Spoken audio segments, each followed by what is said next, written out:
마지막 입새. 미국 맨해튼 남부에 자리한 워싱턴 광장 서쪽 지역은 좁고 구불구불한 골목길이 어지럽게 뻗어있다. 제멋대로 뻗은 골목길은 이 지역을 조각조각 쪼개놓았다. 골목길로 쪼개진 이 지역의 생김새는 무척이나 복잡하고 기묘했다. 그렇게 이어진 길을 걷다 보면 원래 출발했던 자리로 되돌아오는 경우가 많았다. 한 화가가 이 골목길을 활용할 수 있는 재미있는 가능성을 발견하고는 손뼉을 쳤다. 가난한 화가들이 이 복잡한 거리에 속속 둥지를 틀었다. 이 골목에 자리한 집들은 오래되어 낡기는 했지만 옛스러운 분위기를 간직하고 있었다. 18세기 풍의 박공 지붕과 네덜란드 풍의 다락방은 고상하고 아담한 분위기를 자아냈다. 예술인 마을인 그리니치 빌리지는 그렇게 해서 생겨났다. 이 거리에 둥지를 튼 가난한 화가 가운데 수와 존 씨도 있었다. 메인주 출신의 수와 캘리포니아 출신의 존 씨는 8번가에 있는 델모니코 식당에서 우연히 만나 알게 되었다. 둘 다 부풀린 긴 소매 끝에 풍성한 주름을 잡은 옷을 입고 있었으며 치컬리 샐러드를 주문한 것도 똑같았다. 게다가 둘 다 화가였다.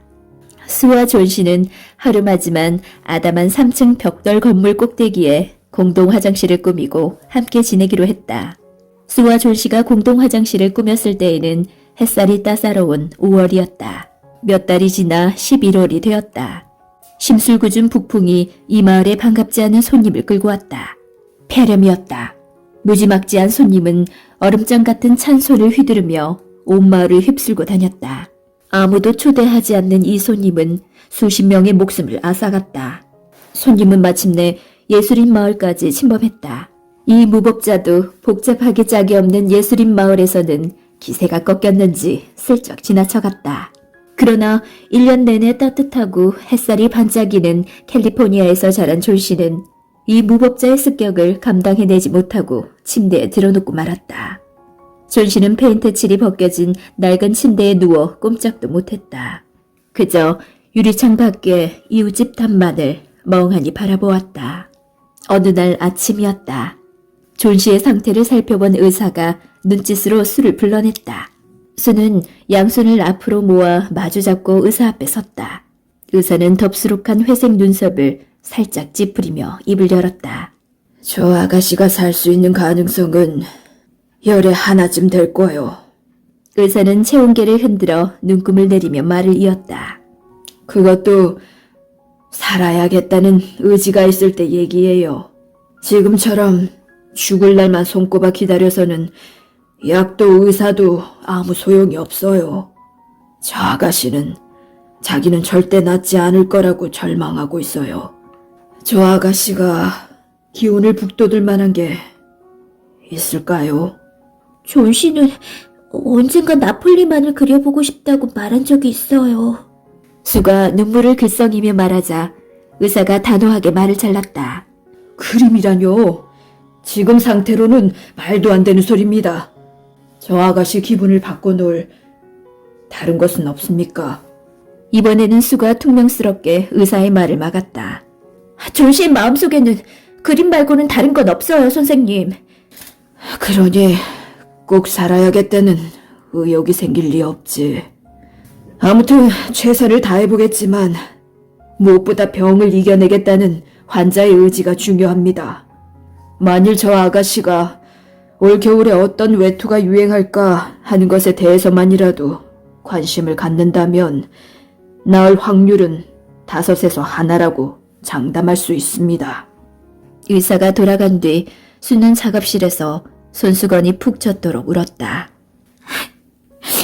존 씨에게 눈물로 범벅된 얼굴을 보여줄 수는 없어. 수는 눈물로 얼룩진 뺨을 닦고 헝클어진 머리카락을 재빨리며 만졌다. 그러고는 화판을 겨드랑이에 끼고 명랑한 척 휘파람을 불며 존 씨가 누워있는 방으로 들어갔다. 존 씨, 자는 거야? 존 씨는 조용히 누워있었다. 파리한 얼굴은 작은 창문 쪽을 향해 있었다. 수는 존 씨가 잠이 들었나 싶어 휘파람을 그쳤다. 조심스레 화판을 펼친 수는 그림을 그리기 시작했다. 잡지의 소설에 들어갈 그림을 완성해야 했다. 승마용 바지와 위알 안경으로 멋을 부린 카우보이를 그리고 있었는데 나지막한 목소리가 들려왔다. 수는 재빨리 침대로 다가갔다. 존씨! 왜 그래? 많이 아파? 존씨는 수를 부른 것이 아니었다.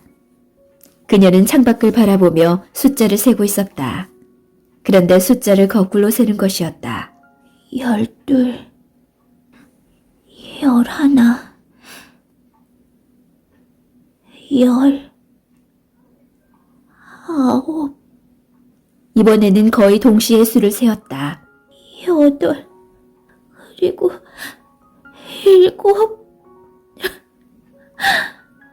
수는 어리둥절해서 창밖을 내다보았다. 창밖으로 보이는 것이라고는 낙엽을 떨군 나무가 쓸쓸히 서 있는 텅 빈 마당과 이웃에 있는 벽돌집의 담뿐이었다. 담에는 가지가 앙상한 담쟁이 덩굴만 을씨년스럽게 흔들리고 있었다. 대체 무엇을 세는 거야? 6. 존씨가 속삭이듯 가녀린 목소리로 말했다. 점점 빨리 떨어지고 있어, 수. 사흘 전만 해도 거의 100개나 달려 있어서 한참을 세야 했거든. 그런데 이제는 아주 쉬워졌어. 또 하나 떨어지네. 이제 남은 건 5개뿐이야.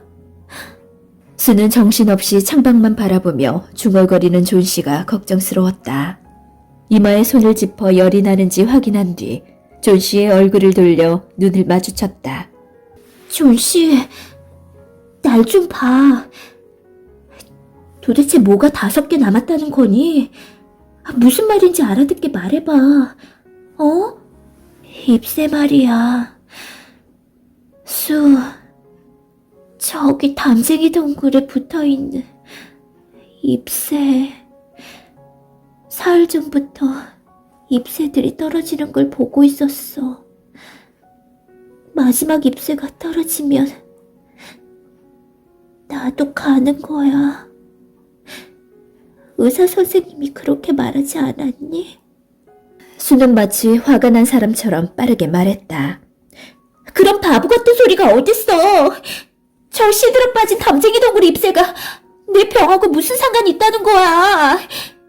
저 담쟁이 덩굴도 한여름에는 무성했다는 걸 생각해봐. 다시는 바보 같은 생각하지 마. 의사 선생님은 네가 나을 수 있다고 했어. 내가 낫지 않을 가능성은 겨우 1/1래. 뉴욕에 살면서 전차를 타거나 새로 짓는 건물 앞을 지날 때도 그 정도 위험은 늘 있는 거 알지? 그러니 이제 일어나서 이 수프를 좀 먹어봐. 그럼 기운이 좀 날 거야. 존씨는 파리한 얼굴을 다시 창밖으로 돌렸다. 아무것도 먹고 싶지 않아. 또 한 입 떨어지네. 남은 건 4시야. 어둡기 전에 마지막 잎새가 떨어지는 걸 보고 싶어.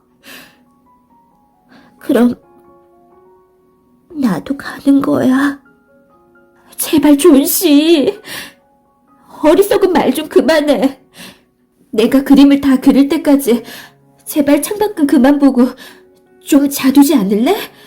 커튼을 닫아주고 싶지만 저 그림을 내일까지 완성하려면 빛이 필요하단 말이야. 내일 그림을 갖다주고 돈을 받으면 너에게 줄 포도주를 좀 살 수 있을 거야. 작업실에 가서 그리면 안 될까? 존씨는 담쟁이 덩굴에서 눈을 떼지 않고 말했다. 다른 것에는 아무 관심도 없다는 말투였다. 그러나 수는 이 방에서 나갈 수 없었다. 방을 비운 사이 존씨의 병세가 악화될 줄 몰랐고 담쟁이 잎새가 다 떨어지는 걸 보면 수가 어떤 생각을 할지 겁이 났던 것이다. 수의 끈질긴 설득에 진 존씨는 잠시 눈을 붙이기로 했다. 그럼 내가 그림을 다 그리고 나면 알려줘야 해. 마지막 잎새가 떨어지는 걸 보고 싶으니까. 이제 기다리는 것도 지쳤어.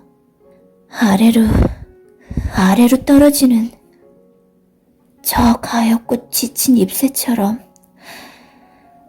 나도 모든 것을 놓아버리고 싶어.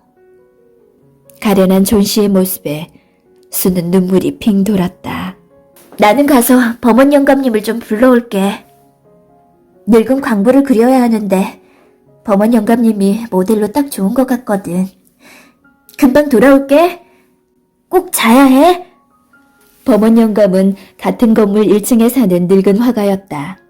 곱슬곱슬한 수염을 늘어뜨린 모습이 언뜻 보기에는 마치 미켈란젤로가 그린 모세처럼 장엄해 보였지만 그에 어울리지 않게 요정처럼 작은 몸집을 하고 있었다.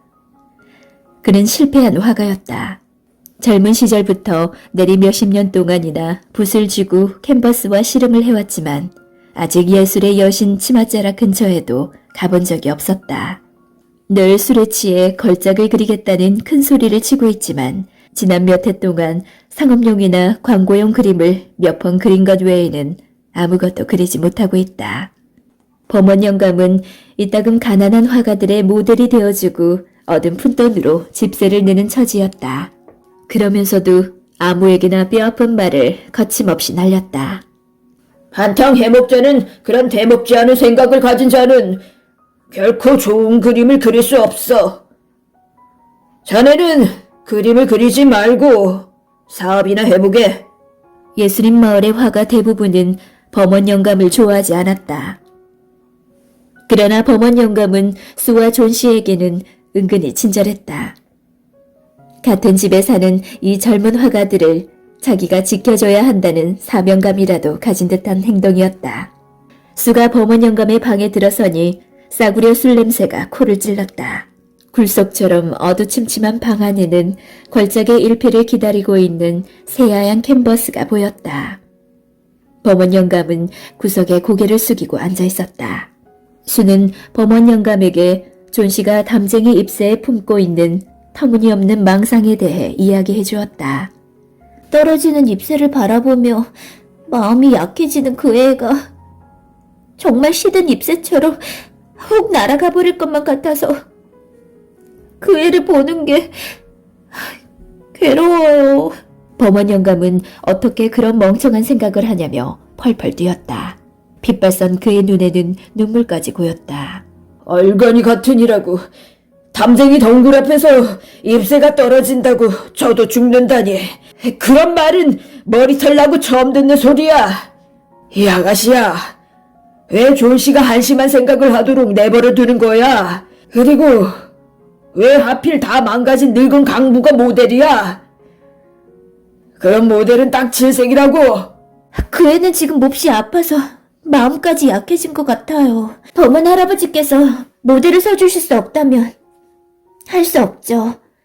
그럼 전 이만 가겠어요. 수가 쌀쌀맞게 말하며 돌아서자 범원 영감이 혀를 끌끌 차며 슬며시 일어났다. 누가 모델을 안 서주겠다고 했나? 같이 올라가자고. 이 거리는 존 씨 같은 착한 아가씨가 알아 누울 곳이 못 돼. 내가 조만간 걸작을 그릴 테니 그때 우리 다 같이 이곳을 떠나도록 하자고. 그렇게 될 거야. 무렴. 두 사람이 위층에 올라가 보니 존 씨는 잠이 들어 있었다. 수는 창문에 커튼을 닫고는 범원 영감님의 도움을 받아 캔버스와 화구를 작업실로 옮겼다. 두 사람은 잠시 아무 말 없이 창밖을 바라보았다. 흐린 하늘에 진눈깨비가 흩날리고 있었다. 두려운 기색이 두 사람의 얼굴에 스치고 지나갔다. 범원 영감은 낡은 푸른색 셔츠를 입고 늙은 강부의 포즈를 취했다. 거센 바람 소리가 들려오는 가운데 사각사각 스케치하는 소리가 이어졌다. 이튿날 아침 존 씨가 창문을 가린 커튼을 많이 쳐다보고 있었다. 커튼을 걷어줘, 수. 보고 싶단 말이야. 수는 하는 수 없이 무거운 마음으로 커튼을 살며시 젖혔다. 머릿속으로 존 씨에게 해줄 희망적인 말을 계속 찾고 있었다. 밤새도록 사나운 비바람이 몰아쳤는데도 앙상한 가지에는 아직도 담쟁이 잎새 하나가 붙어 있었다. 그 마지막 잎새는 비록 가장자리는 노란색으로 시들어 있었지만 아직도 초록색을 간직하고 있었다. 짙은 초록색 입자루가 벽위를 가로지른 말라 비틀어진 줄기에 굳세게 매달려 있었다. 마지막 잎새야. 존 씨가 가볍게 한숨을 쉬며 속삭였다. 간밤에 바람 소리 들었지? 비바람에 하나도 남김없이 다 떨어졌을 거라고 생각했는데 어차피 곧 떨어지겠지 뭐. 그럼 나도 세상과 안녕하는 거야. 제발 존 씨. 수는 거칠해진 존 씨의 얼굴을 어루만지며 지친 듯이 말했다. 존 씨, 내 생각도 좀 해줘. 나는 어쩌라고. 너 없이 나는 어떻게 살라고. 존 씨는 아무 대답도 하지 않았다. 이 세상에서 가장 고독한 존재는 멀고도 신비로운 죽음의 여행을 떠날 채비를 하고 있는 영혼이리라. 존 씨는 자신을 이 세상과 연결시켜주고 있는 매듭을 하나씩 풀어버리고 있는 것 같았다. 우정이라는 매듭마저도 날이 저물어 어둑어둑해질 때까지도 하나 남은 담쟁이 잎새는 줄기에 매달려 있었다. 밤이 되자 다시 세찬 폭풍이 몰아쳤다. 바람이 몰고 온 비가 창문을 두드리기 시작했다. 빗방울은 사정없이 작은 창문을 두드렸다. 처마에서는 빗방울이 쉴 새 없이 흘러떨어졌다. 날이 밝자마자 존 씨는 커튼을 걷어달라고 말했다. 수가 좀 더 자는 게 어떻겠냐고 아무리 권해도 막무가내였다. 수는 절망적인 기분으로 커튼을 젖혔다. 그런데 이게 웬일인가. 담쟁이 잎새는 지난밤의 모진 비바람에도 여전히 그 자리에 매달려 있었다. 존 씨는 오랫동안 마지막 잎새에서 눈을 떼지 않았다. 그러다 고개를 돌려 수를 불렀다. 수는 존 씨에게 줄 닭고기 수프를 젓고 있었다. 수, 미안해. 내가 정말 나빴어. 내가 얼마나 나쁜 애인지 알려주려고 누군가가 저 마지막 잎새를 남겨놓은 거야. 삶을 포기하는 걸 죄라는 걸 이제 알았어. 수, 나 수프 먹을래. 그리고 우두에 포도주를 조금 타서 주면 좋겠어. 손거울도 좀 갖다 줘. 나 좀 일으켜줄래? 앉아서 머리도 좀 빗고 네가 요리하는 모습을 보고 싶어. 수는 기쁜 마음으로 존 씨를 일으켜 등에 베개를 받쳐주고 어깨에 담요를 둘러주었다. 수가 요리하는 것을 가만히 바라보고 있던 존 씨가 말했다. 수, 나는 언젠가 꼭 나폴리만을 그릴 거야. 오후가 되자 의사가 존 씨를 진찰하러 왔다. 복도에서 의사는 수에게 말했다. 이제 이 아가씨가 나을 가능성은 반반이요. 간호만 잘해주면 병을 이길 수 있겠습니다. 의사는 수의 떨리는 두 손을 잡아주고는 아래층으로 내려가며 말했다. 의사는 다음 날 다시 찾아와 존 씨를 진찰한 뒤 고개를 끄덕였다. 나는 이제 아래층에 있는 환자를 보러 가야 합니다. 범원 씨라든가 그 환자도 아가씨들처럼 화가인 모양인데 나이가 많은 데다 급성이라 아주 위험한 상태라오. 그날 오후 수는 침대에 앉아있는 존 씨에게 다가갔다. 존 씨는 짙은 초록색 실로 목도리를 뜨고 있었다. 쓸모 있어 보이지는 않지만 존 씨는 평온하고 만족스러운 표정을 짓고 있었다. 수는 감정이 북받쳐 존 씨를 꽉 끌어안았다. 예쁜 존 씨, 너에게 할 얘기가 있어. 수는 나직한 목소리로 이야기를 시작했다. 범은 할아버지가 오늘 병원에서 폐렴으로 돌아가셨대. 알아놓은 지 이틀밖에 되지 않았는데 말이야. 엊그제 아침에 관리인이 방에서 쓰러져 있는 할아버지를 발견했는데 옷과 신발이 온통 다 젖어서 얼음장처럼 차갑더래. 그렇게 비바람이 사납던 밤에 할아버지가 어딜 다녀오셨는지 도무지 짐작할 수 없었다는 거야. 그러다가 그때까지도 불이 켜져 있는 초롱과 사다리, 쓰던 붓들과 팔레트들을 발견했대. 팔레트에는 초록색 물감이랑 노란색 물감이 섞여 있더래. 준씨, 저기 창밖을 좀 봐. 담에 붙어있는 저 마지막 잎새 말이야. 바람이 부는데 조금도 움직이지 않는 게 이상하지 않니?